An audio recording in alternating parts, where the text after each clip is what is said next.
তো hello guys, কেমন আছো সবাই? আশা করি সবাই খুব ভালো আছো। তো আজকে আমরা 1987 সালে মুক্তিপ্রাপ্ত একটা টেলিভিশন কার্টুন সিরিজ সম্পর্কে জানবো, যার নাম টিনেজ মিউট্যান্ট নিনজা টার্টলস। তো চলো বেশি দেরি না করে শুরু করা যাক। আর হ্যাঁ, এটা কিন্তু ফার্স্ট এপিসোড। তো চলো দেখা যাক যে তখনকার সময়ের কার্টুন কীরকম ছিল। তো এপিসোডের শুরুতে আমরা কিছু লোকদের দেখতে পাই যারা হলো গুন্ডাদের টিম, আর এরা কোনো কারণ ছাড়াই একটা গাড়িকে ধ্বংস করে দেয়। তো এপিসোডের শুরুতে আমরা এপ্রিল নামক এক সাংবাদিককে দেখতে পারি যে খবর করছে যে কিছু জায়গায় ডাকাতি এবং চুরি হচ্ছে, এবং একটা কোম্পানির মালিক বলে যে তার 2টো ইঞ্জিন এবং 4টে মোটর চুরি হয়েছে। কিন্তু তারা সকলেই অবাক যে কিভাবে তারা চুরি করলো, এটা এখনও পর্যন্ত জানা যায়নি। তো তারপর আমরা একটা প্রফেসরকে দেখতে পাই যে একটা ঘরের মধ্যে গেল যেখানে একটা পুলিশ বাধা অবস্থায়। তখন এপ্রিল জিজ্ঞাসা করে, আপনার কি মত? প্রফেসর বলে, দেখো, এই রশিটা জাপানের তৈরি করা। এপ্রিল তারপর খবরে সবাইকে বলে যে এটা হয়তো কোনো নিনজা বা এরকম জাতীয় কারো কাজ, কারণ এভাবে চুরি করা আসলেই একটা সাধারণ মানুষের কাছে ইম্পসিবল হয়ে দাঁড়ায়। তো যে লোকটা টেলিকাস্ট করছিল সেই লোকটা বলে, চলো এখান থেকে আমাদের তাড়াতাড়ি যেতে হবে, এই খবরের কারণে যে কেউ আমাদেরকে কোনো কিছু করতে পারে। এপ্রিল বলে, কারা আমাদেরকে এরকম করবে? তখন সেই লোকগুলো সেখানে চলে আসে এবং সবাই ভয় পেয়ে সেখান থেকে পালাতে থাকে। এপ্রিল বলে, তাহলে তোমরা খবর ইতিমধ্যেই পেয়ে গেছো? তো যাই হোক, এপ্রিল আর কোনো পথ না পেয়ে সে ম্যানুয়ালের রাস্তা দিয়েই পালাতে শুরু করে এবং সে ম্যানুয়ালের ভেতর ঢুকে সেখান থেকে দৌড় লাগায়। কিন্তু ওই লোকগুলো পিছু ছাড়ে না। এপ্রিল যখন সেখান থেকে পালাতে যায় তখন একটা দেওয়ালের সাথে ধাক্কা খায়। তখন সেই গুন্ডাগুলো এপ্রিলকে ধরে ফেলে এবং কিছু করার আগেই কেউ বা কারা ওদেরকে আটকায় এবং ওই গুন্ডাদের সাথে মারামারি করতে শুরু করে এবং ওই গুন্ডাগুলোকে অনেক কৌশলে কৌশলে মারতে থাকে। তারপর এপ্রিল জিজ্ঞাসা করে, তোমরা আবার কারা যারা এখানে? তখন আমরা দেখি যে এগুলো হলো টার্টেল। এগুলো দেখে এপ্রিল বেহুশ হয়ে যায়। যখন এপ্রিলের জ্ঞান ফিরে তখন দেখে ও একটা জায়গায় আছে। সেই টার্টেলরা এপ্রিলকে জাগায় এবং একটা মিউট্যান্ট ইঁদুর এসে এপ্রিলকে কিছু খাবার দেয়। তখন একটা কচ্ছপ ওদের জন্য খাবার নিয়ে আসে, আর এটা আর কিছু নয়, হলো পিৎজা। এপ্রিল তখন বলে যে এই খাবারটা একদম বিস্বাদ। তখন একটা টর্টল বলে যে তোমরা যে মাছ খাও ওটাও তো অনেক বিস্বাদ। তো তারপরে একটা কচ্ছপ বলে যে গাইস, এখন আমাদের ঝগড়া করার সময় নয়, এখন আমাদেরকে জানতে হবে যে কিভাবে কি হয়েছে। এপ্রিল বলে যে আমি একটা খবর দিয়েছি যার কারণে কিছু গুন্ডারা আমার পিছে পড়ে আছে, কিন্তু 1 মিনিট, তোমরা সবাই এরকম মিউট্যান্ট কেন? তখন সেই ইঁদুরটা বলে ওঠে যে আমি তোমাকে সব বলছি। সময়টা জাপানের, যখন নিনজা ট্রেনিং একটা স্কুলে লিডার ছিল হামাটো ইয়োশি নামে এক শিক্ষক। হামাটো ইয়োশি সবসময় চুপচাপ থেকে সমস্ত কাজ করত, কিন্তু একদিন তাকে ইচ্ছে করে হারিয়ে দেওয়া হয় ট্রেনিংয়ের সময়।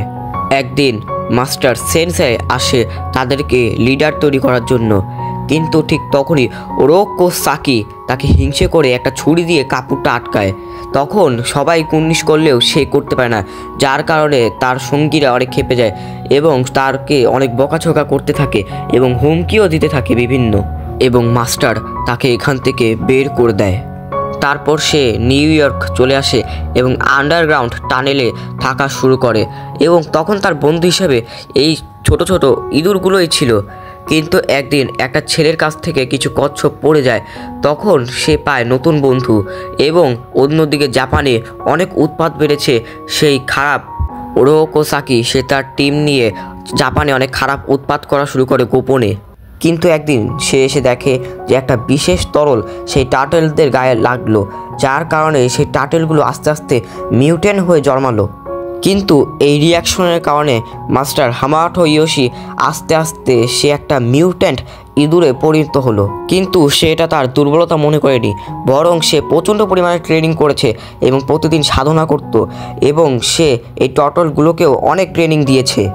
ডোনারেলো যে লাঠি দিয়ে ভালো মতো মারতে পারে, রাফায়েল যে ছুরি দিয়ে আঘাত করতে পারে, লিওনার্দো যে কাটানা দিয়ে সব কিছু টুকরো টুকরো করতে পারে, এবং মাইকেল অ্যাঞ্জেলো যে নানচাকু দিয়ে ফাইট করে।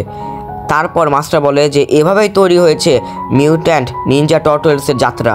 এপ্রিল বলে, তার মানে আপনি সেই মাস্টার? লিও বলে, ওই তরলটাই আবার মাস্টারকে মানুষ তৈরি করতে সাহায্য করবে। এপ্রিল বলে, আমার মনে হয় ইউক এগুলো সব চুরি করেছে।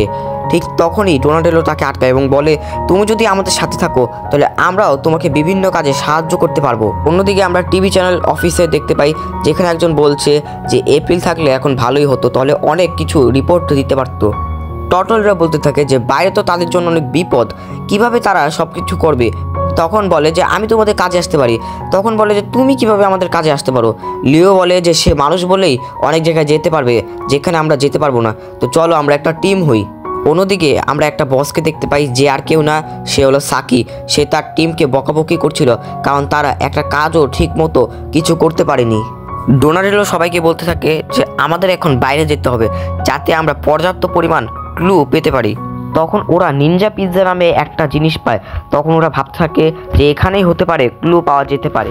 ওরা যখন ম্যানুয়াল থেকে বের হচ্ছিল তখন একটা বৃদ্ধ মহিলা সেটা দেখে ফেলে। তখন সে ভয় পায় এবং সে তার বন্দুকটা বের করে, যার কারণে ওরা সেখান থেকে পালিয়ে বেড়ায়। তারপর ওরা ছদ্মবেশ ধরে যাতে ওদেরকে কেউ চিনতে না পারে। ওরা তারপর সেই রেস্টুরেন্টের ভেতরে ঢোকে এবং দেখে কয়েকজন পিৎজা বানাচ্ছে। তখন ওরা পিৎজা খাওয়ার জন্য সেখানে যায়। তো তখন এপ্রিল বলে আচ্ছা তোমাদের কি জায়গাটা একটু অদ্ভুত লাগছে না, ব্যাপারটা অনেক অন্যরকম টাইপের। তখন এপ্রিল বলে যে এই লোকগুলোও জানে কীরকম। তো যাই হোক, পরে এপ্রিল বলে যে তোমরা এখানে থাকো, আমি বাইরে থেকে দেখে আসছি কি পাওয়া যায় না যায়। তারপর আমরা সাকিকে দেখি যে বলছে এই এপ্রিল আমার কাজে অনেক বাধা দেবে। তারপর এপ্রিল সিকিউরিটি নামক এক কোম্পানির ভেতর ঢোকে এবং ভেতরেও ঢুকে দেখে যে কয়েকজন রোবট পুলিশ। এটা দেখে এপ্রিলের কিছু গর্ব মনে হয়। এই কারণে এপ্রিল সেখান থেকে চলে গিয়ে টেলিফোনে যেই কিছু বলতে গেল ঠিক তখনই ওরা সেই এপ্রিলকে ধরে ফেলে। টার্টেলরা এপ্রিলের খোঁজে বাইরে আসে এবং দেখে যে এপ্রিলের সেই পার্স পড়ে আছে, তার সাথে আছে এপ্রিলের সেই আইডি কার্ড। পরে ওরা একটা বিল্ডিংয়ের ছাদের উপর এপ্রিলের ব্যাগ দেখতে পায় এবং তারা সেই বিল্ডিংয়ের উপর ওঠে এবং দেখে যে এপ্রিল সেখানে। লিও বলে যে এখানে ট্র্যাপ থাকতে পারে। তারপর রাফেল বলে যে অবশ্যই এখানে ট্র্যাপই আছে। তারপর ওদের মধ্যে খুব বড় একটু মারামারি হয়। ওরা যখন মারামারি করছিল তখন সাকি দেখে এবং বলে যে এই কৌশলটা তো হামার্থ করতো, তার মানে কি সে এখনও এখানে আছে। অন্যদিকে ওই রোবটগুলো ওদের কাছ থেকে পালিয়ে একটা বিল্ডিংয়ের ছাদের উপর যায়। তখন ওরাও রশির মাধ্যমে ওই বিল্ডিংয়ের ছাদে যেতে থাকে। ওরা তারপর আশপাশটা খুব ভালো করে দেখে এবং ডোনারেলো লক্ষ্য করে যে একটা স্ক্রিনে একটা লোকের ছবি বারবার ভেসে উঠছে এবং বলে যে এই লোকটা আবার কে রে ভাই, যে এইভাবে তাকাচ্ছে আমাদের দিকে। তখন মাইকে সাকি বলে যে হামার্ট হইও সে টার্টেল, ওরা আর বাঁচতে পারবে না, তোমরা আমার টেকনো ড্রোনের মধ্যেই মরবে, চিন্তা করো না। তখন রাফায়েল বলে যে এই টেকনো ড্রোনটা আবার কি। তখন এপ্রিল বলে আমাদের এখান থেকে এখনই পালাতে হবে। তারপর আমরা চারিদিক খালি পানি আর পানি দেখি। টেকনো ড্রোন মানে বোঝানো হয়েছে যে পানি দিয়ে ডুবিয়ে মারা, আর এই কৌশলকে সাকি টেকনো ড্রোন নাম দিয়েছে। তারপর ওরা সবাই ছাদের দিকে যেতে শুরু করে। তারপর আমরা দেখি যে ওরা সেই রশির মাধ্যমে ছাদ থেকে একদম পার হয়ে যায় এবং কিছুক্ষণের মধ্যেই সেই বিল্ডিংটাও ভেঙে গুড়িয়ে যায়। টার্টেলরা বলে যে আমরা ওই রোবটের কাছ থেকে এই পোশাকটা পেয়েছি। তারপর হামাটো ইয়োশি বলে যে আমি বুঝতে পেরেছি এটা সাকিরই কাজ, ওই এগুলো সমস্ত কিছু ঘটাচ্ছে। রাফায়েল বলে চিন্তা করবেন না, আমরা ওকে ঘুমিয়ে ঘুমিয়ে মেরে দেবো। তখন মাস্টার বলে ওকে মারা এত সহজ হবে না, অনেক কৌশল লাগবে ওকে মারার জন্য।